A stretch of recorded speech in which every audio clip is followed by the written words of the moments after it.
Hello, my name's Oliver Pickard and welcome to my workshop. In last week's video we nailed down our geometry for the rear suspension and then we attempted to make a tube that comes down here, along and then back up to form the basis of basically the rear of our chassis. Unfortunately the pipe bender promptly broke.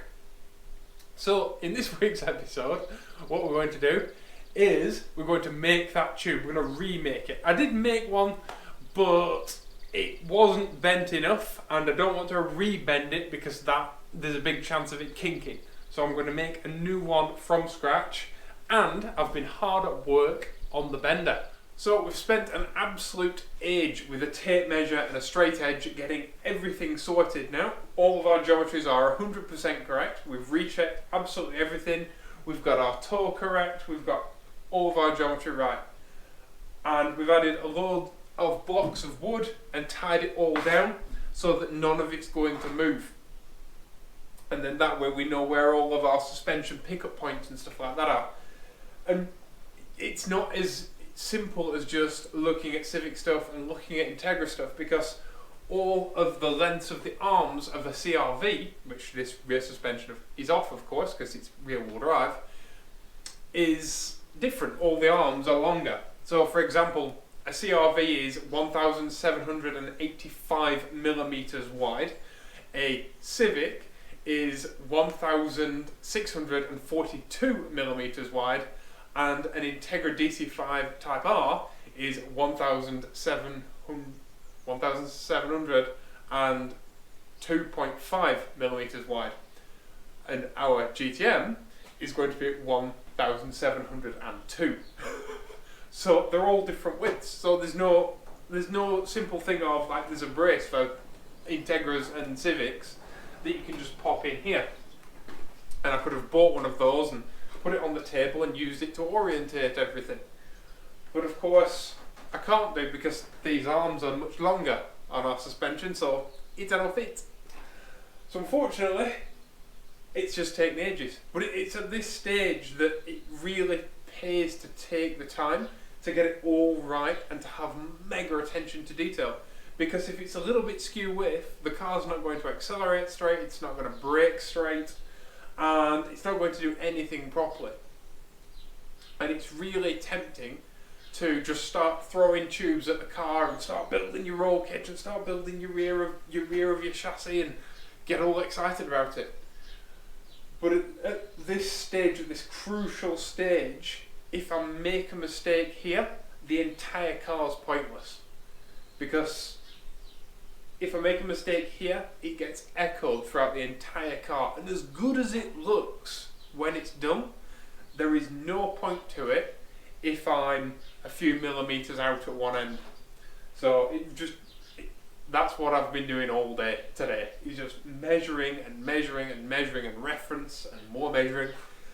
But now it's all in the right place. So now I can finally put my rear hoop on, and then that will be the start of the rear of our chassis.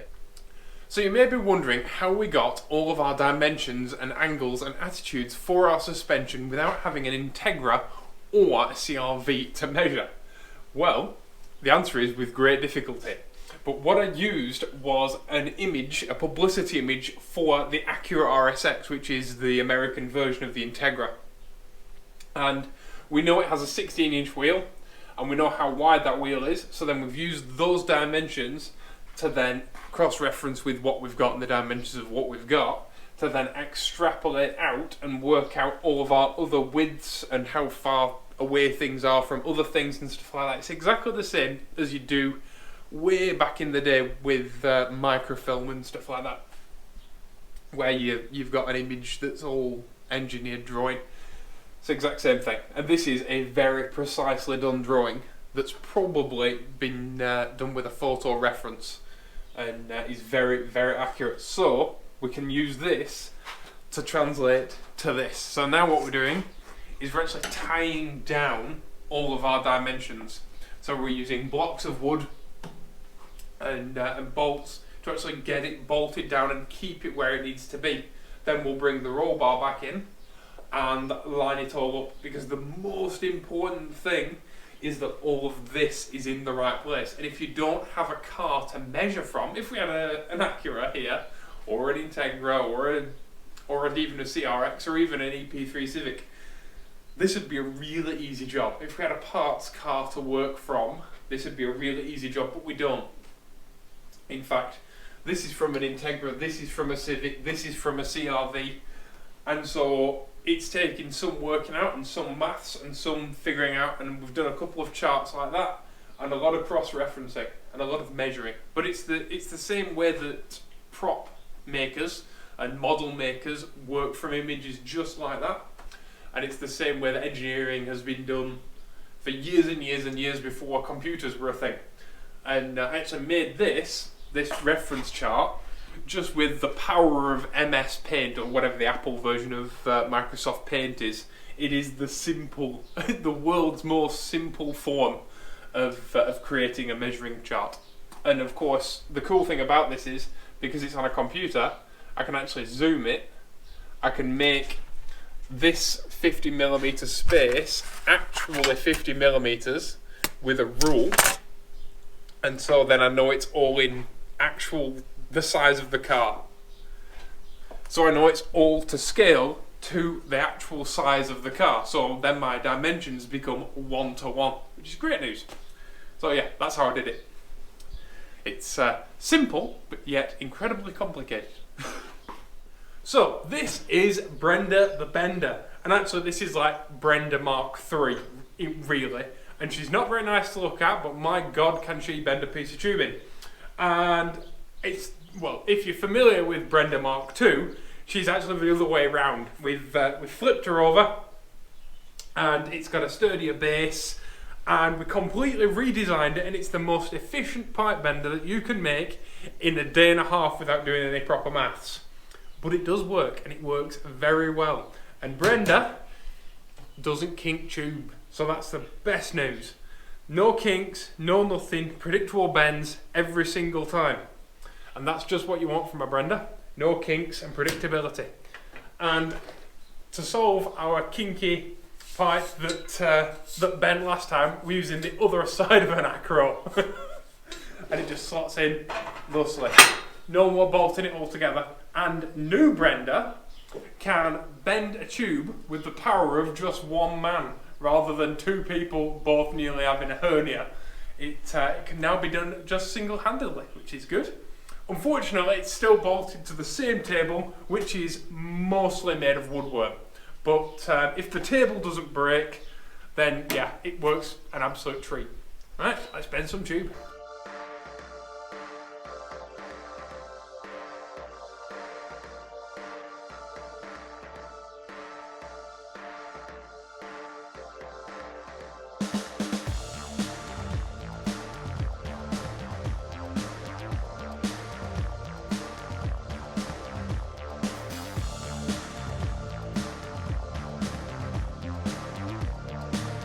All in all, Brenda needs a few more teeth, but I'm really, really happy with it. It's a lot easier than Brenda Mark II, that's for sure. And like I said, predictable bends, it's easy to work out, it's easy to measure, a lot easier than last time, because last time there were two of us swinging on it. And it all gets a bit floppy and unpredictable. If only I could stop the table moving, it'd be fantastic. Like I said, I need to cut a few more teeth in this. There's not quite as many as there should be. I need a teeth between teeth, especially when I reset it to get a 90 degree. Like when I have to pull the pin out and reset the bender. But really, really happy with it all in all. And if you really want to feel manly, build yourself a Brenda and then make yourself a roll bar in a tumble down barn. So it's basically a big spring at the minute because it's an open hoop. So I've put this ratchet strap on it just to give it some tension and stop it moving all over the place. And if you've never seen me do this, I'm notching by hand. Which involves slicing a V out of the tubing and then a lot of filing. In fact, usually a filing montage.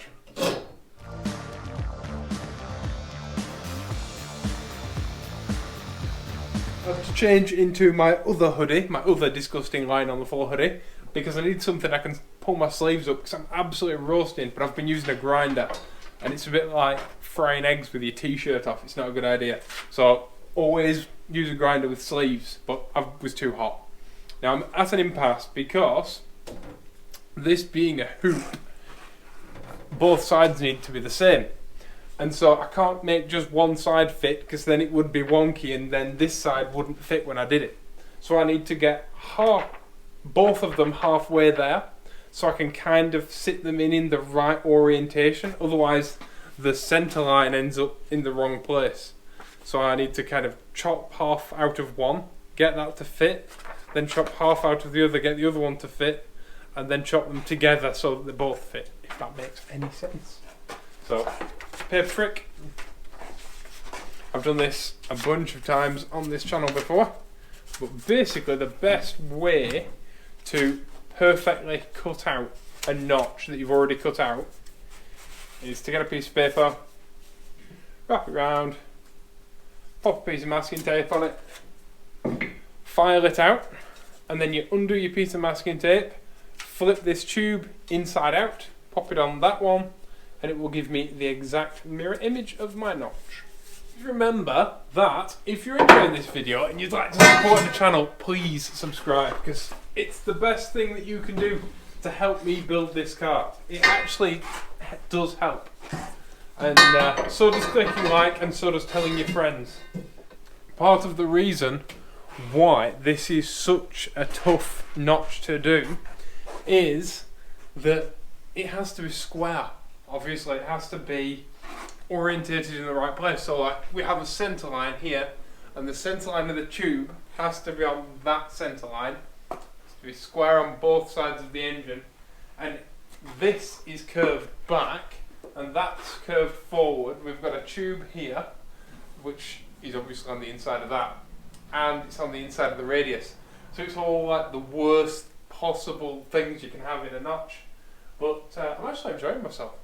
It's really, really difficult, and the ratchet strap's great because I've put this peg on here and I can hold the ratchet strap in the peg, and it allows me to hold the hoop up, stand back and look at it, because sometimes you can just be too close to something and you need to like step away from it, walk around it, look, see where it's touching, see where it's not touching. But we're getting there.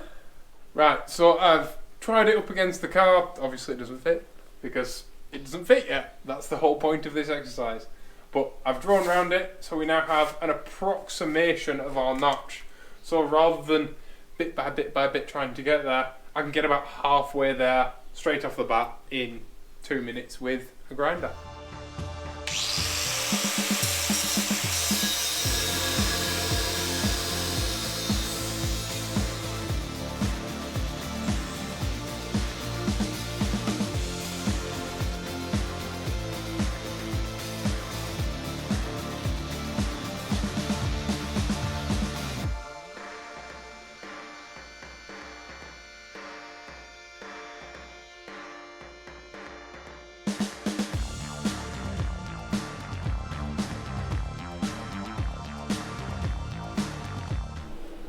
Well, it nearly fits. It just needs a couple more hours and it'll be ready to weld up. Unfortunately, if I spend a couple more hours getting it just perfect, this video will be late. So I'm going to stop now and I'm going to start editing a video.